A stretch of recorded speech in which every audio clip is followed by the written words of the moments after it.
Good morning friends, કેમ છો? જય શ્રી કૃષ્ણ, જય માતાજી. ચેતન કટિયા બ્લોગ પર તમારું સ્વાગત છે. જો હું પપ્પા છે ને બહાર જવા માટે જાવું તું માર્કેટ. અહીંનું જે આપણે વિરાવળ પાસે આવ્યું છે ને ત્યાં પપ્પાએ જોયો નતો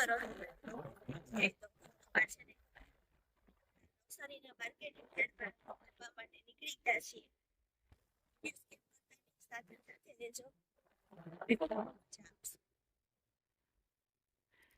જો રસ્તો કે આમ રસ્તામાં કઈ ખબર નથી. એવડો મોટો ખટારો કામ બધી સરકારી ચાલુ થઈ ગઈ છે. સાફ સફાઈ ની આ બધી સફાઈ થાય ત્યારની વાત ત્યારે.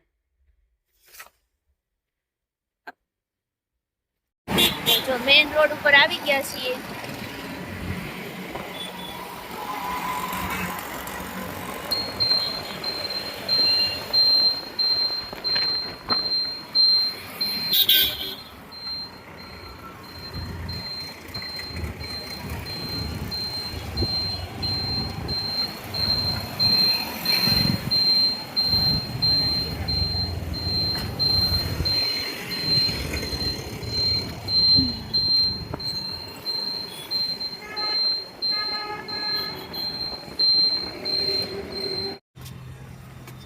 અહીંયા ઓફિસ છે ને, ત્યાં ઓફિસ એપીએમસી ઓફિસે જઈએ છીએ.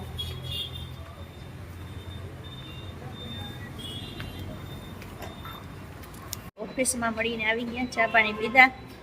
હવે પપ્પા શું કરવાનું છે? હા, માર્કેટિંગ યાર્ડમાં અંદર શાકભાજી બધે ચક્કર મારી લઈ, લેવા જવું હોય તો લઈ લઈએ, બીજું શું. હવે આપણે જઈએ છીએ ગેટમાં. પપ્પાને કહો તમે લઈ લ્યો સ્કૂટી, હું આ ચાલીને જાઉં છું.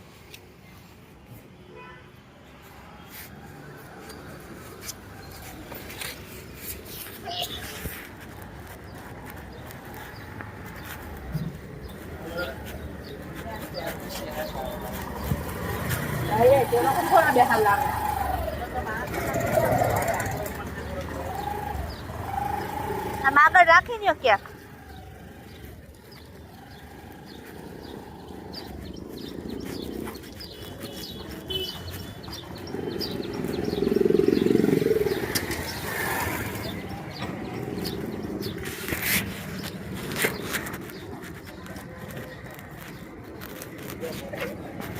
હે શાકભાજી આમ છે.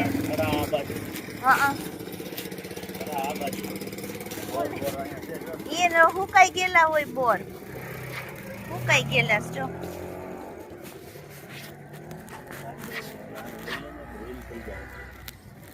અરે મારા ફોનમાં થોડી ઘણી શાકભાજીની ખરીદી કરી અને બસ હવે નીકળી ગયા છીએ ઘરે જવા માટે. શાકભાજી છૂટક ભેગું લઈએ તો સસ્તું પડે, પણ આપણે ક્યાં 2-3 કિલો લેવું હોય.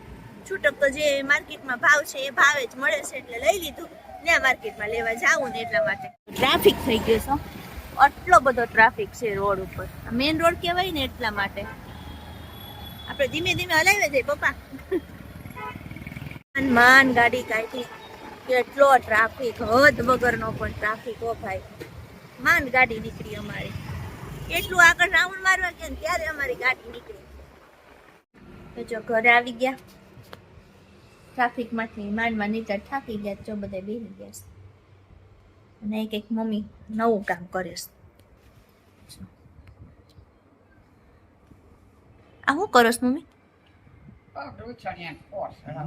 જો અમારી પાસે આવા આસન પડ્યા હતા, એમાં પગલું છણી બનાવ્યું અને એની ફરતી છે ને મમ્મી કોર બનાવે છે. વેસ્ટ માંથી બેસ્ટ વસ્તુ બનાવીએ છીએ અમે.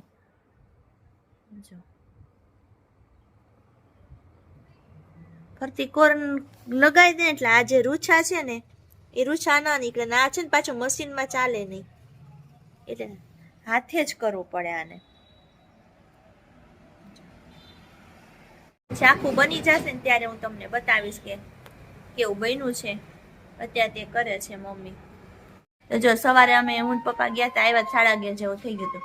પછી મમ્મી રસોઈ બનાવતા હતા બપોરે 12 વાગે જમી થોડીક વાર સૂઈ ગયા અને અત્યારે ઉઠીને પપ્પા કાવ્યને ટ્યુશનમાં મૂકવા ગયા છે અને મમ્મી છે ને એનું જે કામ અધૂરું છે પગલું છણી બનાવવાનું વેસ્ટમાંથી બેસ્ટ એ કામ ચાલુ છે. ક્યાં સુધી પહોંચ્યું ને આપણે જોઈ લઈએ.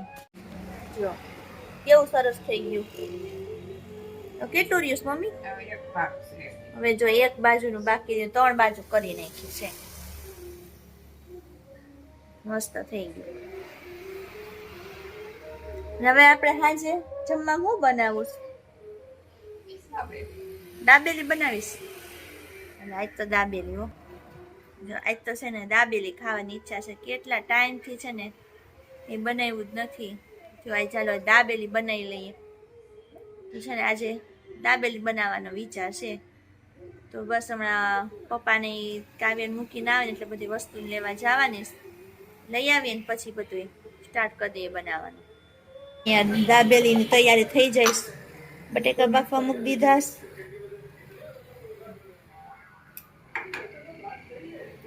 અહીંયા બધું પાઉં ને બધું આવી ગયું છે અને ચટણી પણ રેડી છે. જો બટેકા અહીંયા બફાઈ ગયા છે. અહીંયા બધા મસાલા રેડી છે અને આ શાક બને છે. અમારા માટે દાબેલી છે, પપ્પા માટે શાક, ટમેટાનું શાક ને રોટલી બનાવવાની છે. એ બધું ખાઈ નહીં, ખાઈ જરાક ચાખે એના જેવું છે એટલા માટે. તો બધું ઠરી જાય ને પછી આગળ કરીએ. ઠંડા થઈ ગયા, છાલ કાઢી લઈ. હવે એમાં મમ્મી કરવાનું બધું મસ્ત મસાલો તૈયાર કરી નાખ્યો. અને અહીંયા ટમેટા શાક ને બધું રેડી છે. એમાં થોડીક ધાણા ભાજી નાખીએ તો ભાવે ને ખટ્ટું મીઠું શાક. અને આમાં આપણે ભરપૂર ઉપયોગ કર્યો છે ધાણા ભાજીનો. ચાલો હવે દાબેલી ભરી લઈ. આવ્યા તો જો દાબેલી મસાલો લઈને બેઠી છે, એને બહુ ભાવે. કા એમ જ હોય ને, ખાવ ખાવ મોજ કરો. દાબેલીમાં છે ને બધી દાબેલીમાં મસાલો ભરાઈ ગયો છે. હવે શેકવાની છે. મોટો ચીપિયો હશે જો અંદર. હજી જો આ દાબેલી છે ને બધી ભરી લીધી છે અને લોટી મૂકી દીધી છે. એની ઉપર શેકવાની છે. મમ્મી શેકીશ.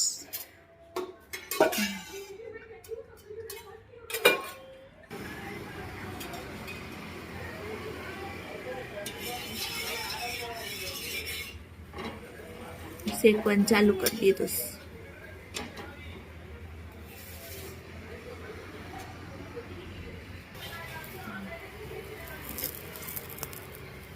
મસ્ત મજાની શેકાઈશ.